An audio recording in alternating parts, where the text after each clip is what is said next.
BNP সরকারের একমাত্র উদ্দেশ্য আপনারা জানেন, বিএনপি সরকারের একমাত্র উদ্দেশ্য, তাদের তো কোনো জনভিত্তি নাই, বিএনপির কোনো জনভিত্তি নেই আপনারা জানেন। চাঁদাবাজি, দখলদারি এবং কেন্দ্র দখলের রাজনীতি তাদের একমাত্র ভরসা। এই কারণেই তারা পিআর এর বিরুদ্ধে।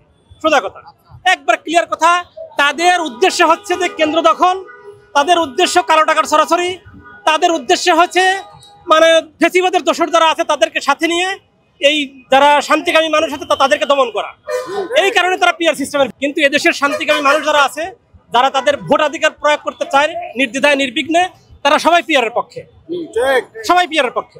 এই জন্যই জামাত ইসলামী জনগণের দাবিকে সমর্থন করার লক্ষ্যে পিআর সিস্টেমের ইন্ট্রোডিউস করে। অবশ্যই আমি শুধু মনে করি না, আপনি জনমত যাচাই করে দেখেন বাংলাদেশে এখন পর্যন্ত যে ফ্লো আছে, এখন পর্যন্ত যে ফ্লো আছে, যত জরিপ বলেন, বাংলাদেশ জামাত ইসলামী আগামী সংসদে বিপুল ভোটে বিজয়ী হবে ইনশাআল্লাহ।